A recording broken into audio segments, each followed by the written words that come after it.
página 3 vai entrevistar hoje a doutora Gláucia de Almeida Padrão.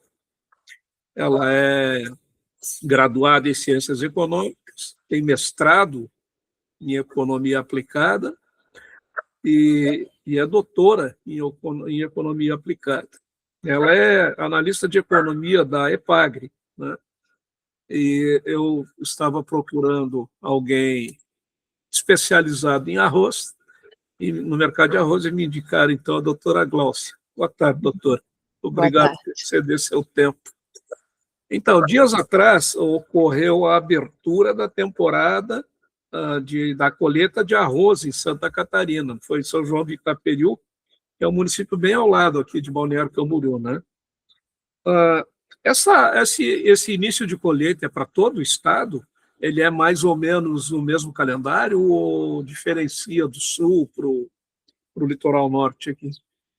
Então, boa tarde, né? Primeiramente, obrigado pelo convite, né? Estou sempre à disposição para falar um pouquinho sobre o mercado do arroz. Então, a abertura o evento, né, de abertura da colheita, ele é um marco, né, aqui no estado, e ele é realizado alternada, né, entre as regiões para oficializar mesmo o início da colheita. Mas a colheita se dá de forma diferente entre as regiões, né? Então, ali no litoral norte é a região onde ocorre mais cedo, né, o início da colheita, em função do início do plantio se dar mais cedo naquela região, né? É uma região que tem por tradição a colheita da ressaca, né?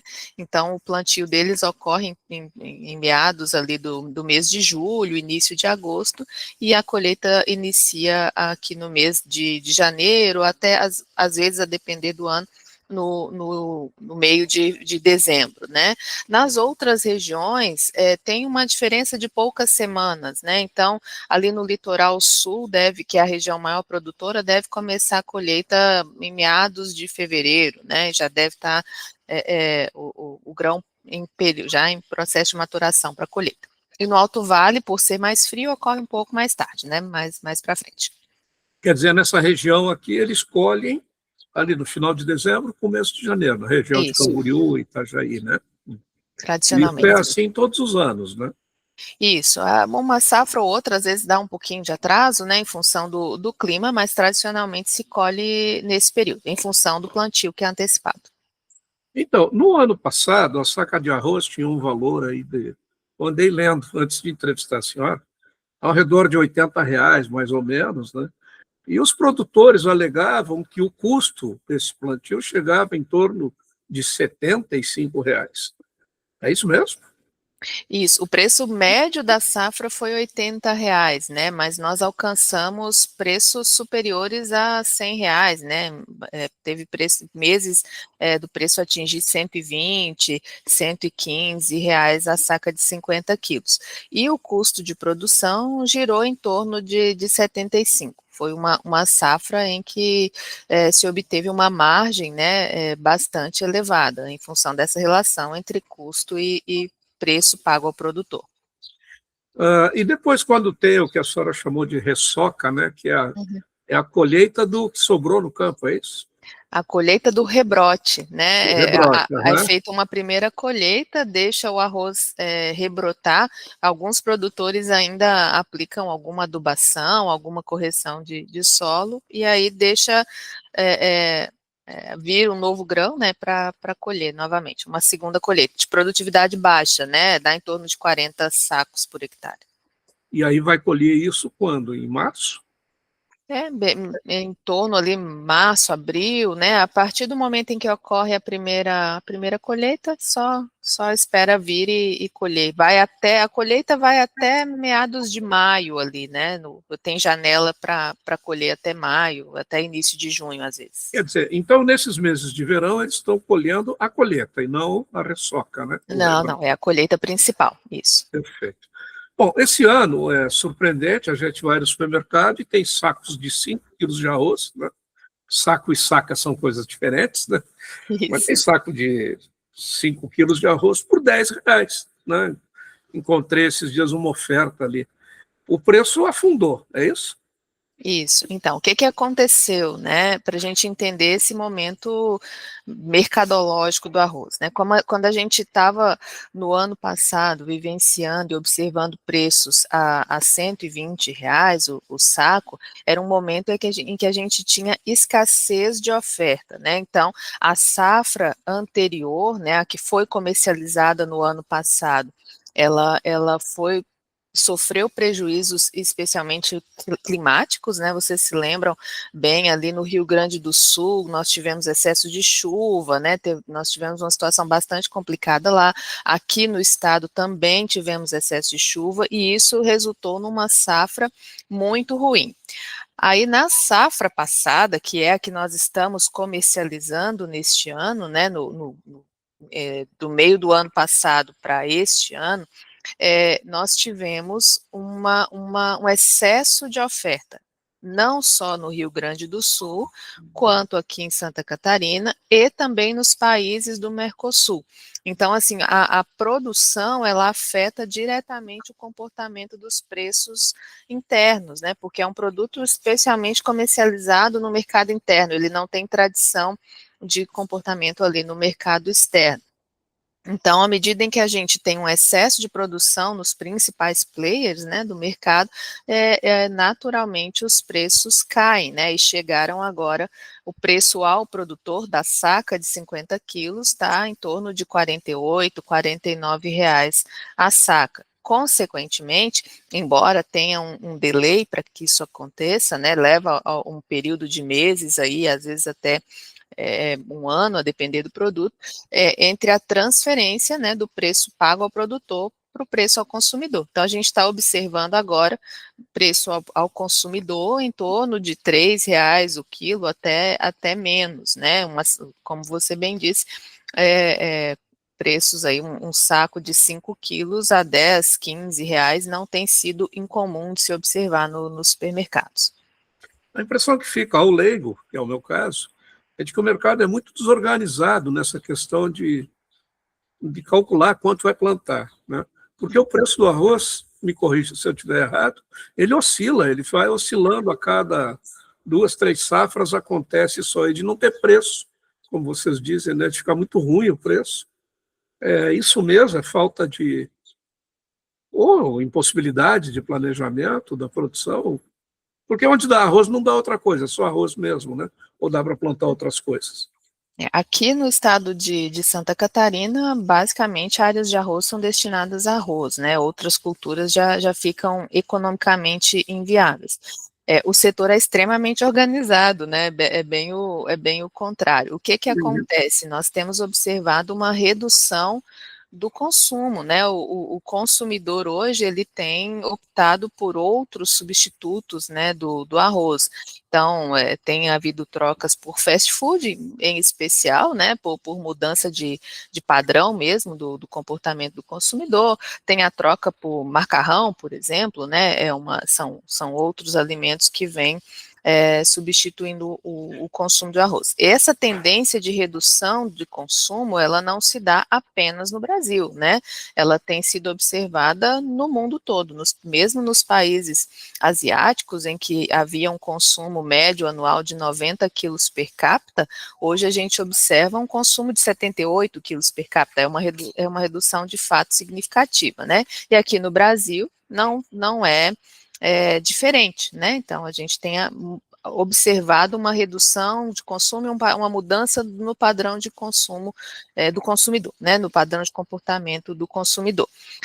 Por outro lado, a determinação se o produtor produzirá arroz ou outra coisa, quando é possível, em áreas do Rio Grande do Sul, por exemplo, onde é possível alternar culturas como a soja, a decisão dele é baseada em preço. Então, quando o arroz ele é marcado por ciclos, né, em que a gente observa safras com aumento de preço, isso tende a influenciar o produtor a destinar mais área produtiva de arroz, e safras de menor preço tem o efeito contrário, né, ou seja, o produtor, pensando em não obter o lucro, ele acaba reduzindo a área. Isso é muito comum no Rio Grande do Sul, em países, em estados ali da região centro-oeste e nordeste. Santa Catarina tem uma característica de as áreas de arroz serem inviáveis economicamente para Outra outras coisa. culturas. Então, seria produzido arroz e a gente fica ali à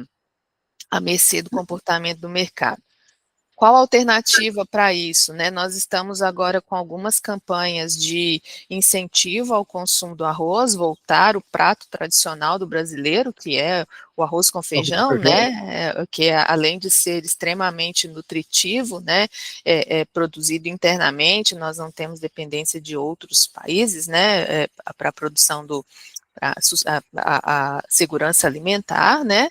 E temos também o incentivo a outras formas de consumo do arroz, né? Então, existem produtos derivados do arroz, como a farinha, tende a atender uma população celíaca, por exemplo, ou intolerante ao glúten, né?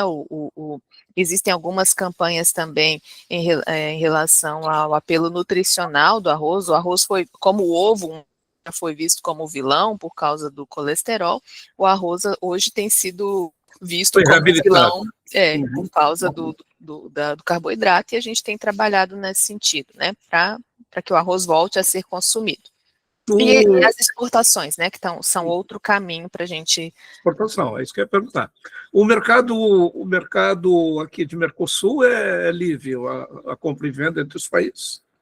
Isso, existem acordos de comércio, né, normalmente se fazem cotas, né, de exportação e de importação entre os países, e o Brasil atua como exportador de excedente, então a gente não tem, no caso do arroz, uma política de exportação de arroz, porque acontece, uma vez que você firma um contrato de exportação, se a safra der ruim, a prioridade é exportar, né? Você tem que Tem manter que o honrar contrato o contrato. isso aí. Tá, mas e se consegue preço melhor fora do Brasil? O produtor consegue? Ou não é? Porque tem muita produção de arroz no mundo, né? A gente tem uma possibilidade de competir em mercados estratégicos, né? Que mercados são esses? Aqueles em que, por exemplo, atuam os países do Mercosul e os Estados Unidos, por exemplo. A gente tem a possibilidade de exportar para o México, de exportar para o leste europeu, que seriam mercados em que a gente poderia atuar.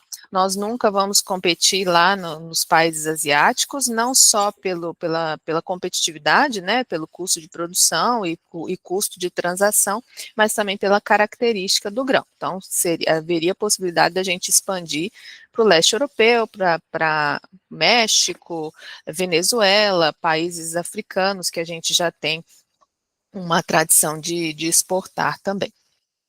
Santa Catarina é o segundo, terceiro. Qual é a posição de Santa Catarina no ranking nacional de produção de arroz? Primeiro, eu acho que é Rio Grande do Sul, né? Isso, Rio Grande do Sul é responsável por 70%, né, da produção, o segundo colocado é Santa Catarina. A gente produz em torno de 11, 12% a depender do ano da produção nacional. Quer dizer, se o Sul é meu país vingar, o resto do Brasil fica sem arroz, é isso? Não, nós temos outros estados importantes, né? Vem aí o Tocantins, o Maranhão. A região centro-oeste é que não tem a tradição de produção de arroz. Eles usam o arroz como abertura de áreas, né? Para alimentação pessoal, dos peões e tal, né? Isso, abre uma área e produz soja na sequência. Tem maior liquidez, maior rentabilidade. Bom, doutora, agora, a senhora quer colocar mais alguma coisa? Eu lhe agradeço muito o seu tempo. A gente mora do lado de uma região que é forte produtora de arroz, Itajaí, Camboriú, e a maioria das pessoas, eu tenho certeza, não sabe nada de arroz, a não ser os que estão ligados aí à cultura e tal, né? Que são muitas famílias, né? Esses dois municípios. Não sei se vocês devem ter esse número computado aí, né? Mas é muita gente, né? E o pessoal aqui, eu acho que nem presta atenção, eles passam ali, são capazes de não saber, porque muita gente acha que o arroz nasce no saquinho de supermercado, né? Isso. Então, se a senhora quiser fazer mais alguma consideração, fique à vontade.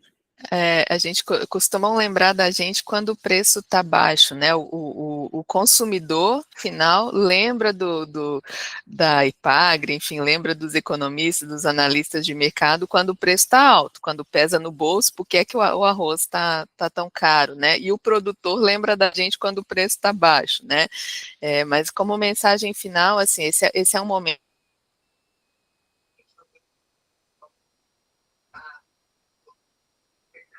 permanecerá com preços baixos, o que para o consumidor é bom, porque reduz o custo da cesta básica, mas a gente tem que ter em mente que são, no estado, 5.900 produtores de arroz, mais ou menos. Esses produtores passarão por 2 safras, né? Esta atual e a próxima com rentabilidade baixa da atividade. Isso significa menor renda na economia, né, para circular. Então, realmente é um momento complicado, mas o governo do estado está tomando medidas para solucionar, né, o setor, como eu disse, é bastante organizado e a gente está junto aí nas câmaras setoriais para tentar solução para o problema, tá? Tá bem, agradeço então mais uma vez e até a safra do ano que vem, se der tudo certo, tá bom? Isso aí. Obrigado, doutora Glaucia. Eu que Tchau, tchau. agradeço. Um abraço. Um abraço.